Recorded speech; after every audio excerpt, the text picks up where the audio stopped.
இந்த வருஷத்தோட one of the best shoe, இந்த வருஷத்துல அதிகமா சேலான one of the shoe and ஃபேன்ஸால அதிகமாக லைக் பண்ணப்பட்ட ஒன் ஆஃப் த ஷூ அப்படின்ட்டு லிஸ்ட் எந்த லிஸ்ட்டை எடுத்தாலும் இந்த ஷூ அந்த லிஸ்ட்ல கண்டிப்பா இருக்கும். ஏன்னா அந்த லெவலுக்கு ஒரு பாப்புலரான ஒரு ஷூவா அந்த ஷூ மாறிடுச்சு. இதுக்கு இன்ட்ரோடக்ஷனே தேவையில்ல. Adizero UOSL இதுல ஒரு ஹாஃப் மேரத்தான் ஓடினேன்.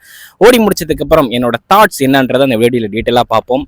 இந்த ஷூவை நான் ஒரு 6 months முன்னாடியே அன்பாக்ஸ் பண்ணி இந்த ஷூ ஏன் ரொம்ப பாப்புலரா இருக்கு அண்ட் இந்த 2025ல ஏன் இந்த shoe best shoe of the year ஆகும் அண்ட் இந்த ஷூவை ஏன் வந்து ரன்னர்ஸ் வந்து பயங்கரமா வெல்கம் பண்றாங்க அப்படின்றத ரீசனை சொல்லியிருப்பேன். அதை போய் மறக்காம பாருங்க. ஃப்ராங்க்லி இன்னைக்கு இந்த ஷூல ஹாஃப் மேரத்தான் ஓடும் நினைச்சதே இந்த ஷூல ஏதாவது குறை இருக்கும் அதை கண்டுபிடிக்கலாம் அப்படின்னு நினைச்சுதான் நான் அதை எடுத்துட்டு ஓடினேன். பட் என்னை கம்ப்ளீட்டா என்னோட ஒப்பீனியனை சேஞ்ச் பண்ணிட்டு நான் சொல்லுவேன். நான் நிறைய ஹாஃப் மேரத்தான் ஓடி இருக்கேன். டெஸ்டிங் பண்ணும்போது கிட்டத்தட்ட ஒரு 25-30 ரன்னிங் ஷூஸ்ல ஹாஃப் மேரத்தான் ஓடி. எனக்கு ரொம்ப சில ஷூஸ்ல தான் ஹாஃப் மேரத்தான் ஓடுனதுக்கு அப்புறம் எனக்கு ஓடுன மாதிரியே ஃபீலே இருந்திருக்காது. அந்த லிஸ்ட்ல எனக்கு தெரிஞ்சு ரீசெண்டா சூப்பர் பிளாஸ்ட் 2வும் அண்ட் தென் நெக்ஸ்ட் EOSL தான் எனக்கு அந்த ஃபீலே கொடுத்துருக்கு. இன்னைக்கு ஓடி முடிச்சிட்டேன். 21 கிலோமீட்டர் ஓடுன அந்த டயர்டோ ஃபெட்டிக்கோ கிராம்போ என்னால எதுவுமே எனக்கு ஃபீலே பண்ணல. இன்ஃபேக்ட் நான் அதை பயங்கரமா கிரிட்டிசைஸ் பண்ணணும் தான் நினைச்சேன். ஃபர்ஸ்ட் 10 கிலோமீட்டர் சுத்தமா ஸ்டெபிலிட்டி என்னால் ஃபீல் பண்ண முடியல. எங்கேயோ என்னோட ஆங்கிள் ட்விஸ்ட் பண்ண போறேன்னே ஒரு பயத்தோடய இருந்தேன். அதனால என்னோட ஸ்டோரியில கூட போட்டிருப்பேன் இன்ஸ்டால, இதை நான் எப்படியாவது நிற்பாட்ட போறேன்ட்டு. பட் ஆஃப்டர் 10 கிலோமீட்டர் எனக்கு அந்த லைட்டா கொஞ்சம் பயம் இல்லாம ரொம்ப தைரியமா ஃபூட்டை வந்து லேண்ட் பண்ணலாம்னு சொல்லி முடிவு பண்ணிட்டு நான் ஓட ஆரம்பிச்சேன். வாவ், அதுக்கப்புறம் அந்த பேஸும் ஸ்டெடியா இருந்துச்சு. ஒரு பயங்கர எனர்ஜி ரிட்டர்ன். இந்த ஃபோம் வந்து அந்த டைட்னஸை கொடுக்க மாட்டேன். 21 கிலோமீட்டர் ஓடினதுக்கு அப்புறமும் ஆங்கிள் எனக்கு அந்த லெவல் டிஸ்கம்ஃபர்ட்டா இல்லை. நான் நினைச்சேன், நான் ரொம்ப எக்ஸ்பெக்ட் பண்ணதே என்னோட ஆங்கிள் ரொம்ப டிஸ்கம்ஃபர்ட்டா இருக்கும்ட்டு. ஏன்னா இதுல ஸ்டெபிலிட்டி கம்மி. எனக்கும் ஆங்கிள் ரைட் லெக்ல ஆங்கிள் ப்ரொனேஷன் இருக்கு. பட் அது எனக்கு சுத்தமா ஃபீல் ஆகல. எனக்கு தெரியல அது எப்படி அப்படின்னு சொல்லிட்டு. இண்டஸ்ட்ரியில உங்களுக்கு என்ன பெஸ்ட் ஸ்பெக் வேணுமோ ஒரு ரன்னிங் ஷூல அது எல்லாமே இதுல இருக்கு. ஹீல்ல வந்து ஒரு மேசிவ் ஸ்டாக்கெட் 45 mm 4 footல கிட்டத்தட்ட 38 40. அண்ட் தென் அவங்க கொடுத்திருக்க மிட்சோல் வந்து லைட் ஸ்ட்ரைக் ப்ரோ 2024ஓட one of the premium extreme energy இருக்கக்கூடிய அடிடாஸோட light strike pro. And then ஒரு காத்து மாதிரி இருக்குங்க ஷூ. அப்பர் வந்து இன்னும் காத்து மாதிரி இருக்கு. Engineer mesh, high quality, extreme breathability. And then lace மட்டும்தான் அந்த ஷூல ஒரு மட்டமான லேஸை கொடுத்து வச்சிருக்காங்க. ஸ்கூல்ல கேம்பஸ் ஷூல நம்ம போடுவோம்ல அந்த மாதிரி ஒரு லேஸை கொடுத்து வச்சிருக்காங்க. அண்ட் தென் டங் வந்து ரொம்ப ரொம்ப தின். இந்த ஷூ ரேசிங்காக டிசைன் பண்ணனால டங்க ரொம்ப ரொம்ப தின்னா கொடுத்துருக்காங்க. அதனால அந்த லேஸ்ல இருக்கிற ரொம்ப டைட்டா கட்டிங்கன்னா அந்த ப்ரெஷர் உங்களுக்கு உங்களோட கால்ல ஃபீல் ஆகும். அண்ட் தென் கான்டினென்டல் ரப்பர் இண்டஸ்ட்ரியில one of the best high durable ஒரு ரப்பர் அப்படின்னா கான்டினென்டல் ரப்பரும் சொல்லலாம். அதை தான் கொடுத்துருக்காங்க. எனக்கு தெரிஞ்சு எக்ஸ்ட்ரீம் ஹை டியூரபிலிட்டி வரும் இந்த ஷூல. 1000 கிலோமீட்டருக்கு மேல ஓடி நான் நிறைய பேர் சொல்லி கேள்விப்பட்டிருக்கேன். கண்டிப்பா வரும். ஏன்னா அந்த லெவலுக்கான ஒரு ஃபோம் தான் லைட் ஸ்ட்ரைக் ப்ரோ. அடிடாஸ் வந்து 2 விஷயத்துல அவங்க பயங்கரமா ரொம்ப பாப்புலர். ஒன்னு அவங்களோட எனர்ஜி ரிட்டர்ன் தரக்கூடிய ஒரு ஃபோம் அண்ட் தென் ஹை டியூரபிளா வரக்கூடிய ஒரு ஃபோம். Adizero Adios Pro 3 ரொம்ப பாப்புலர். ஏன்னா அது extreme durability.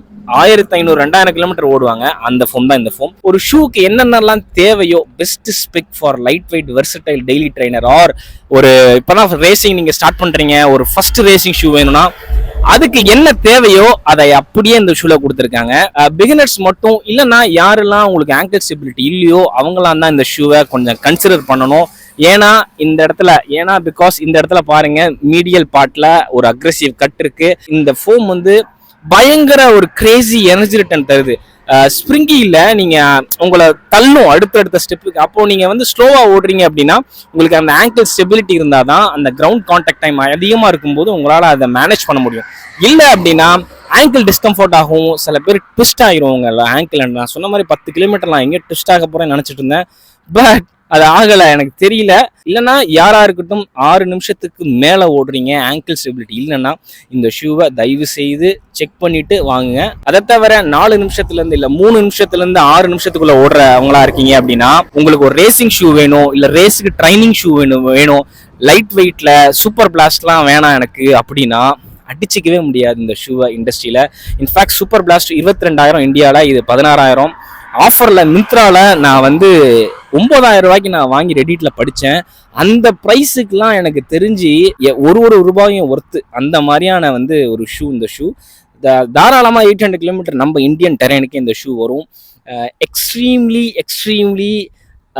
Fabulous looking casual ஷூன்னு கூட சொல்லலாம். எனக்கு அந்த white with black Adidas stripes இருக்கு பாருங்க, வாவ். அப்படியே எப்படி இருக்கு பாருங்க, டிசைனை பாருங்க, எப்படிரா பண்ணியிருக்காங்க. ஒரு ரெவல்யூஷனரி ஷூவை வந்து அசால்ட்டாக பண்ணிட்டு போயிட்டான். இப்போ வந்து they have released woven upper. இது வந்து இன்ஜினியர்ட் மெஷ், ஒரு ஃபேப்ரிக்கான ஒரு லைக் வந்து ரொம்ப கம்ஃபியாக நீங்கள் ஃபீல் பண்ண மாட்டீங்க. இப்போ அவங்க வந்து தே ஹவ் ரிலீஸ் 2 வெர்ஷன். ஒன்று ஆல் டெரைன், அதாவது நீங்கள் எந்த டெரைனுக்கு வேணாலும் போகிற மாதிரியான கிரிப்பை வந்து இன்னும் கொஞ்சம் ஹார்டாக கொடுத்துருப்பாங்க, திக் அண்ட் ஹார்டாக. அது ஒரு model. The other model is woven upper, ரொம்ப சாஃப்டாக கம்ஃபியாக கொடுத்துருக்காங்க. அதை நான் ட்ரை பண்ண ரொம்ப ரொம்ப ஆர்வமாக இருக்கேன். ப்ராப்ளி எனக்கு காசு சேர்த்து வச்சு அதை நான் கூடிய சீக்கிரத்தில் வாங்கி கம்பேர் பண்ணுறேன். மற்றபடி இந்த ஷூவில் குறை அப்படின்னு இருக்குது அப்படின்னா எனக்கு தெரியல இதில் என்ன குறையா நான் சொல்லுவேன் அப்படின்னு. எக்ஸப்ட் இந்த லேஸு டங்கு, அது ரொம்ப சீப்பான ஷூ மாதிரி இருக்கும். டங் கூட எனக்கு பிரச்சனை இல்லை, I don't have any problem with tongue. But with lacing, மட்டமான ஒரு லேசிங், அதை தவிர I don't have any problem. So யாருக்கெல்லாம் சஜஸ்ட் பண்ணுவேன்னா, உங்களுக்கு ஒரு ரேசிங் ஷூ வேணும், ஃபர்ஸ்ட் மேரத்தான் போறீங்க, ஃபர்ஸ்ட் ஹாஃப் மேரத்தான் போறீங்க, ஃபர்ஸ்ட் 5K, ஃபர்ஸ்ட் 10K, கொஞ்ச நாளாக ட்ரைன் பண்ணிட்டு வந்துட்டுருங்க, உங்களோட பேஸ் 3ல இருந்து 6க்குள்ள இருக்கு, ஆங்கிள் ஸ்டெபிலிட்டிலாம் நீங்கள் ட்ரைன் பண்ணிட்டு இருந்தீங்க அப்படின்னா கண்டிப்பாக வந்துடும். அந்த மாதிரியான ரேசிங்க்குலாம் ஃபர்ஸ்ட் ரேசிங்க்கு இதுதான் பெஸ்ட் ரேசிங் ஷூ. இன்ஃபேக்ட் எனக்குமே நான் வந்து ரேசிங் ஷூல தான் நான் ஆட் பண்ணுவேன். ஏன்னா என்னோட பேஸ் இஸ் நாட் ரொம்ப ஃபாஸ்டெல்லாம் ஓட மாட்டேன். அந்த கேட்டகரி இருக்கிற எல்லாருக்கும் சூப்பர்பான ஒரு ஷூ. அதுக்கு அதிகமாக ஸ்லோவாக ஓடுறவங்களுக்கு மட்டும் ஆங்கிள் ஸ்டெபிலிட்டி இல்லைன்னா மட்டும் நீங்கள் கொஞ்சம் கன்சிடர் பண்ணிக்கோங்க. மற்றபடி பெஸ்ட் ஷூங்க. Anyway I will release my year and list in coming days. Thank you so much for watching this video.